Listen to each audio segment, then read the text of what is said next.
You know, the summer before in 2020, when there was an absolute disaster in this country where riots and burning of federal buildings occurred, we saw billions of dollars, multiple deaths occur. Speaker Pelosi, I believe, is culpable with part of this in allowing this, paving the way for the terrible thing to happen on January 6th to just dismiss America's memory of what happened the summer before. Thank you, Mr. Chairman. I apologize if I'm a little out of breath. It's just being old. Thank you all for coming forward. It takes absolute courage. Absolute courage. Every damn meeting we have now has Trump derangement syndrome talking to it. This was a dereliction of duty by the Secretary of the Army, who refused, by the way, to come before this committee because he knew his culpability. He knew that he lied and he was derelict in the duty. And I appreciate from the bottom of my heart you guys standing up for the United States of America. You took an oath to it, as did the Secretary, and you're keeping your oath. So I deeply appreciate it at your own personal cost, because we know the weaponization of this government is occurring at an exponential rate, and it's just it is just proof in the pudding that this is what we're dealing with. I swear, why do we not have bipartisan support in getting to the bottom of this? Is beyond me. It's everything about Trump. Captain Nick, you know, the summer before in 2020, when there was an absolute disaster in this country where riots and burning of federal buildings occurred, we saw billions of dollars, multiple deaths occur. Speaker Pelosi, I believe, is culpable with part of this in allowing this, paving the way for the terrible thing to happen on January 6th to just dismiss America's memory of what happened the summer before. In contrast, the protests at Capitol on January 6th, which we know were all wrong, there was no hesitation in creating a politicized community. And we had a former Republican who saw it as a personal grind to go after President Trump, basically not allowing evidence to come before the committee. It's been more than 3 years, and members of the D.C. National Guard are coming forward with your oath to provide clarity. I'll just ask Captain Nick, in your testimony, you mentioned you were a confidential source for the Select Committee. In addition, you go on to state, my confidentiality was breached to the national media. Would you mind expanding upon that? Yes, sir. First, I'd like to correct the record from a previous statement from your colleague when he asked a question about Pentagon officials and their desire to send troops. I said absolutely. I meant they did not at the time want to send troops to the Capitol, just for clarification. I was informally after January 6th, at some time after, I was informally interviewed by the Select Committee on January 6th. I gave informal testimony and hired counsel from Tully Rickney, Dan Meyer, who's also behind me. After giving my written notes and informal testimony, a couple weeks later, I was contacted by Political from a news outlet, from a writer requesting comment on my handwritten notes they got a copy of. I then contacted Dan, who then contacted the Select Committee to resolve that. But it had to be leaked at some point from probably the Select Committee, because that's the only people I talked to and gave my notes to. It is obviously evident with anybody with an objective eye that the committee was put forth to tell one thing. If that committee had gone in front of anything in a legal department, you would have cross-examination, other witnesses, etc. We never saw any of that to get to the actual truth, which is what all Americans, whether you're which party or not, should believe in doing. Period. Period. I just want to reiterate something. This is actually, I guess, to Colonel Matthews and General Dean. Turning to the matter of security, Secretary of the Army and McCarthy have said the D.C. National Guard was not prepared for immediate deployment. Do you agree with that statement? That statement is false. We were prepared in many ways. We even had backup plans. We call them branches and sequels, right? So not only did we have a force that was at Andrews Air Force Base that was training and doing civil disturbance that weekend, prepared to deploy on that day, that was ready to deploy on that day, we also had traffic control points that were at MPD, and those members had riot control gear in the trunk, not visible to the public, but for their self-protection. In case MPD had to respond, they had the appropriate gear to provide civil disturbance, riot control efforts if needed.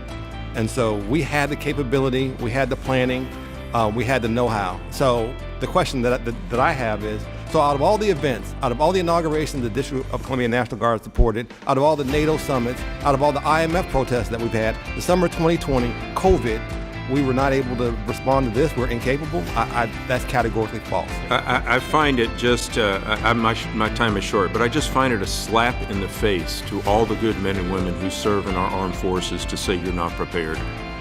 A slap in the face. And because this guy wanted to save his butt with the hope of getting in the Biden administration, that's point blank what happened. Thank you, Mr. Chairman. I'll yield back. So the arms dealer that President Biden freed in a prisoner swap, Victor Bout, is now, according to the Wall Street Journal, selling weapons to the Houthis. Does President Biden think that is a problem? So look, a couple of things. I can't confirm that report today, and I believe in the Wall Street Journal. I do want to put out a couple of facts here that is important to note. Look, securing the release of Americans who are being held hostage and wrongfully detained is a big priority, is a priority for this administration. And I would note that we have been extraordinarily successful in getting that done. It is a top priority to get these Americans, again, wrongfully detained and held hostage. And so that is something, and it's not easy. It is not an easy thing to do. It is not, there are some difficult decisions that we have to make. We've been very transparent about that, very transparent. As you're talking about Victor Bout, that was related to Brittany's release. And so even then, a year and a half ago, we were clear about decisions that have to be made on a number of occasions, and it's incredibly difficult. And we've been transparent about it. We've been very transparent. So look, we're going to continue to do what we can, do everything that we can to bring Americans home who are wrongfully detained and held hostage. And again, frankly, we have had an extraordinary record of doing just that, and that's going to be the president's top priority. And on this issue of funding, the administration has money to send to Lebanon without Congress coming back. But Congress does have to come back to approve money to send to people in North Carolina. Do I have that right?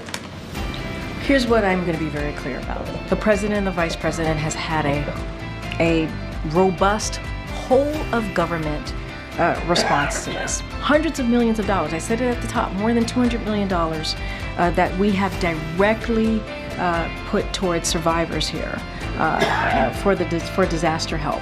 And that's because of this president's commitment to make sure that we are there for communities that are impacted. We take this very seriously again.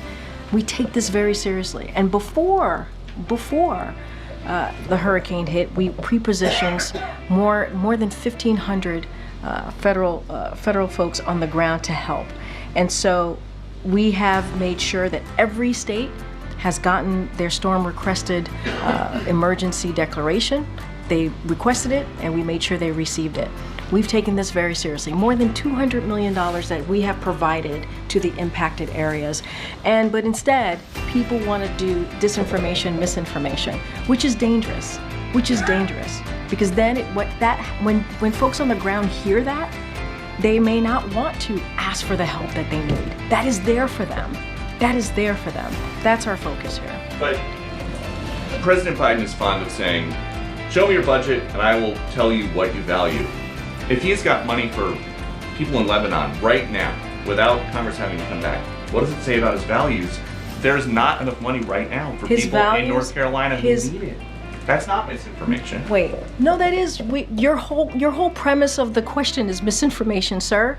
What you don't, yes, it's misinformation. Is there money to send to Lebanon right now? I just mentioned to you that we provided more than $200 million to folks who are impacted in the area, and I just shared with you that people are deciding not to. People are deciding not to. Wait. To Congress that there's not enough money to help people in North Carolina. We're talking about the SBA disaster loan. That's money for people in North Carolina. And that's important, and people in North Carolina need that.